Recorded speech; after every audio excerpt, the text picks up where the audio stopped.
Hi guys, welcome back to my new blog. আপনারা কেমন আছেন? আশা করি সবাই ভালো আছেন, আমিও ভালো আছি। আজকে সকাল সকাল উঠেই আমরা রেডি হয়ে পড়েছিলাম আমি আমার শ্বশুর বাড়ি যাওয়ার জন্য, কারণ আমাদের ওই বাড়িতে আছে পুজো। আমার বরের কাজ ছিল, ওই জন্য যেতে পারিনি।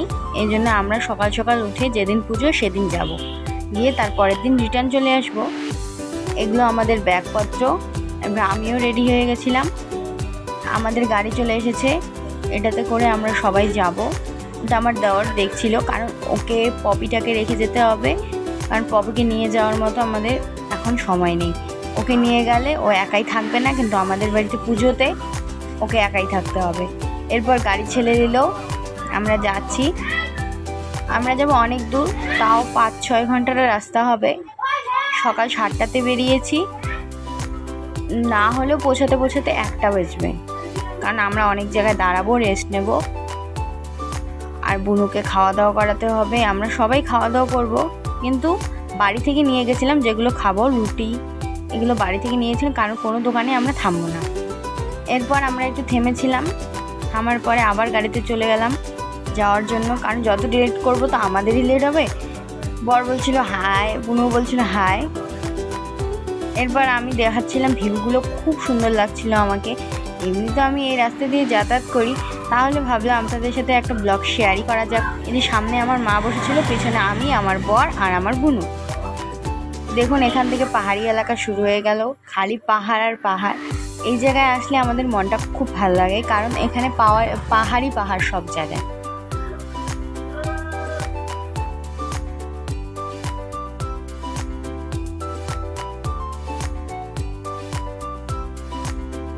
এরপর রাস্তায় দেখি একটা ট্রাক আর একটা ট্রাক তো উল্টে দিয়েছে, অ্যাক্সিডেন্ট হয়ে গেছে। এর জন্য আমাদের প্রায় ওখানে 2 ঘন্টা বসতে হয়েছিল। ট্রাকটা যতক্ষণ সরায়নি কেউ যেতে পারবে না, এই জন্য বসেই ছিলাম। আমি বোর হচ্ছিলাম বারবার, কারণ বাড়ি গিয়ে অনেক কাজ আছে আমার, যেগুলো করতে হবে, কিন্তু আমাদের এখানে 2-3 ঘন্টা লেট হয়ে গেল। এরপর ফাইনালি গাড়িটা ছেড়ে দিল, কারণ আমাদের ওখানে জ্যাম ঠিক হয়ে গেছিলো। এই দেখুন পাহাড় এলাকা, কারণ বঙ্গাইগাঁও সাইড দিয়ে যাচ্ছি যখন, পাহাড় থাকবেই, তাই না বলুন? এই জায়গাটার ভিউটা আপনাদের কেমন লাগছে অবশ্যই কমেন্ট করে জানাবেন।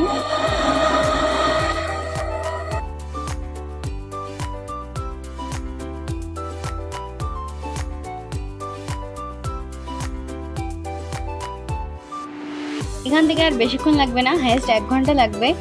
গিয়ে একবারে আপনাদের দেখাচ্ছি, একবারে ওখানে গিয়ে দেখাবো। এই যে বাড়ি পৌঁছে গেছি, আমি কাপড় চাপড় ছেড়ে নিলাম, কারণ আমার অনেক কাজ আছে। এরপর আমার বর এক জায়গা থেকে এসে বসলো, আমার শাশুড়ি মেয়ে এসে আমাকে চা দিয়ে গেল, চাটা খেয়ে নাও।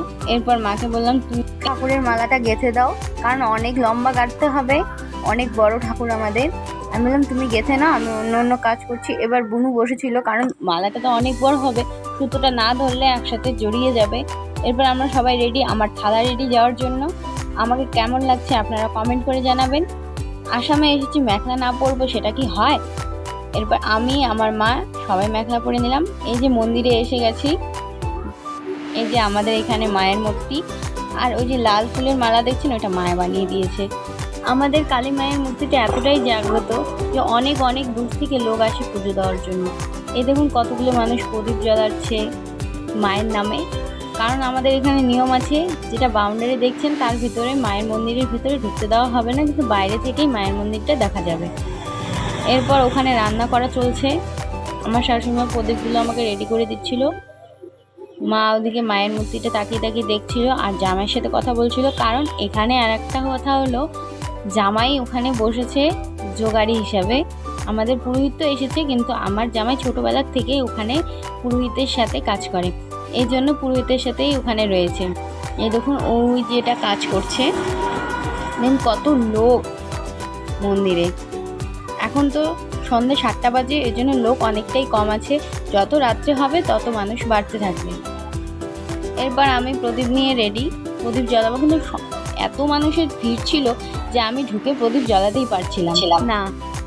এরপর এই যে বুনুকে বললাম ওখানে যা দেখা বাউন্ডারিটা, ওই যে বাউন্ডারিটা দেখছেন যেখানে আমার বর ওই সাইডে দাঁড়িয়ে আছে, ওখানে সব ছেলেরা ঢুকতে পারবে, কিন্তু মেয়েরা ঢুকতে পারবে না।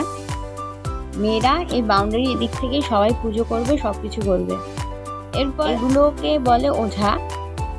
এখানে যতক্ষণ মন্দিরে পুজো হবে, যতক্ষণ মানুষ এখানে বসে থাকবে, ওরা মজার মজার কথা বলবে, আমরা শুনবো। এই উৎসবগুলোকে দেখার জন্য অনেক দূর থেকে লোক এসেছিল। আর মায়ের মন্দিরে প্রদীপ জ্বালানো হয়ে গেছে। আমি ক্লিপটা নিতে পারিনি, কারণ সবাই একসাথে বসছিলাম প্রদীপ জ্বালানোর জন্য, আর কেউ ছিলও না যে আমাকে মোবাইলটা ধরে দেবে। এরপর আমি যাচ্ছি আমাদের জগন্নাথ মন্দিরের দিকে, ওখানে গিয়েও প্রদীপ জ্বালাতে হবে। আমি যাচ্ছিলাম আস্তে আস্তে, কারণ আমি জুতো খুলে একদমই হাঁটতে পারি না, আর এখানে সম্পূর্ণটাই পাথর টাঙানো ছিল, তাই আস্তে আস্তে হাঁটছিলাম। বুনুকে বলছিলাম তুই ভিডিওটা ভালো করে দিবি, ও বলছিল আচ্ছা ঠিক আছে। এরপর আমি ঢুকে গেছি জগন্নাথ মন্দিরে। এখানে দেখুন কত ফলমূল রয়েছে, কারণ আমাদের আসামে একটা জিনিস বিখ্যাত হলো গাজি। এই গাজি প্রসাদটা সবাইকে দেওয়া হবে, এই জন্য সবাই এসে সবার যার যার মানসিক বা অনেকেই ইচ্ছে মতো এসে ফলমূল দিয়ে যায়। এটা দিয়েই আমাদের পুজোর পরে প্রথম প্রসাদ গাজিটাই দেয়। এটা হলো আমাদের জগন্নাথ মন্দির। কেমন লাগছে আপনারা অবশ্যই জানাবেন। আমরা মন্দিরে ঢোকার পর আমার বড় চলে এসেছিলো, কারণ আমাদের কালী মন্দিরে এখান থেকে কিছু ফল নিয়ে যেতে হবে, দিয়ে ওখানে যেতে হবে, এই জন্যে ও এসেছিলো, নয়তো ও আসতোও না আমাদের দেখতে। ও কালী পুজোয় এতই ব্যস্ত থাকে যে আমাদেরকেই ভুলে যায়। এরপর আমার মা যেহেতু প্রথম গিয়েছিল আমার শ্বশুরবাড়ি, তাই কেউ আমার মাকে চিনত না, কিন্তু আমার বুনু আমার সাথে অনেকবার গিয়েছে, তাই আমার বরকে সবাই জিজ্ঞাসা করছিল উনি তোমার কে হয়, তখন ও বলছিল আমার শাশুড়ি। এখন আমরা এই জগন্নাথ মন্দিরে প্রদীপ জ্বালাবো।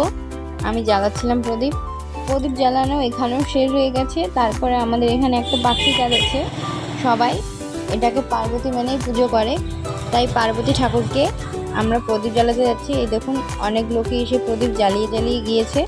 এখন আমি প্রদীপ জ্বালাবো এখানে। এরপরে প্রদীপ জ্বালানো শেষ হয়ে গেলে আমি, আমার মা, আমার বোন সবাই মিলে একটা বেঞ্চে বসে পড়ি, কারণ এখানে সবাই বেঞ্চেই বসে থাকে। এরপর আমার বোনকে বললাম যা কালী মন্দির থেকে তোর জিজুর কিছু ফটো তুলে নিয়ে আয়। ওরা গেল, দুজনেই ফটো তুলে চলে আসলো, কিন্তু আমরাই মন্দিরে গিয়ে ভালো করে ফটো উঠতে পারলাম না। এবার এখানে পুজো হচ্ছে, দেখুন দুটো পুরোহিত পুজো করছে মায়ের মূর্তিটা। আমার কাছে মায়ের মূর্তিটা খুব সুন্দর লাগে, আপনাদের কাছে কিরকম লাগে বলবেন। বুনু বাইরে থেকে বলছিল হায়। এখানে যে মাটির জায়গাটা দেখছেন, দেখুন কত প্রদীপ জ্বালানো আছে। আর এখানে যে মাটির জায়গাটা দেখছেন, এখানে বলি দেওয়া হয়, আর এখানে যজ্ঞ করা হয়। ফার্স্ট বলি দেওয়া হয়, হওয়ার পরে এখানে মুছে তারপর যজ্ঞ করা হয়। আর এখানে কেউ ওই জায়গাটা পাড়া দেয় না। এরপর আমার বর বলছিল আপনাদেরকে খাবেন, এনেন চা আর বিস্কুট খেয়ে নেন। এরপর বর আমার মোবাইলটা নিয়ে এসেছিল ভিডিও করার জন্য। এখানে চরণামৃত বানাচ্ছিল ঠাকুর সবাইকে দেওয়ার জন্য, দিয়ে আমার বরকে দিয়ে দিল। এই মন্দিরে আমার আর আমার মার মানসিক ছিল, এই জন্য আমরা দুটো পাঠা কিনে নিয়ে এসেছিলাম। আমি পাঠা দেখাচ্ছিলাম, দেখুন কত মানুষের মানসিক আছে যার জন্য এত পাঠা নিয়ে এসেছে। অনেকে এখনও পাঠা নিয়ে আসেনি, ওরা আনছিল, তাও এক জায়গায় বাঁধা আছে। দেখুন কত পাঠা। আমাদের ওখানে সেদিন পাঠা বলি হয়েছিল 100টা। এরপর ওরা রেডি করছিল, বলি দেওয়ার জিনিসপত্র নিয়ে আসছিল আর রেডি করছিল। বুনু বলছিল দেখ আমি ভিডিও করছি, তুই দেখ। আমি আর কি দেখবো। দেখুন চোখ মুখ কীরকম হয়ে গেছে, কারণ এখান থেকে সকালেই বেরিয়েছি আর দাঁড়িয়ে আছি, এখন বাজে রাত 3:30। এরপর বলির জন্য সব কিছু রেডি হয়ে গেছে। আমি বলির ভিডিওটা আর করিনি, কারণ আমাদের এখানে নিয়ম নেই, আর আমারও ইচ্ছে নেই যে বলির ভিডিওটা করা, কারণ মাকে একটা জিনিস আমরা দিয়েছি, সেটার ভিডিও করে সবাইকে দেখানোর আমার ইচ্ছে যায়নি, তাই দেখাইনি। সব কিছু হয়ে যাওয়ার পরে পুজো শেষ হতে আমাদের এখানে 5টা বেজে গিয়েছিলো। এরপরে অনেক ক্লিপ ছিল যেগুলো আমি এখানে দিতে পারিনি, দিব নেক্সট ব্লকে। এখন আমরা বাড়ি চলে যাচ্ছি, সকাল 6টা বাজে। আপনাদের ভিডিওটা কেমন লেগেছে অবশ্যই কমেন্ট করে জানাবেন, আর চ্যানেলটা নতুন হলে সাবস্ক্রাইব করে দিয়ে আমাদের পাশে থাকবেন। টাটা, বাই বাই, দেখা হচ্ছে নেক্সট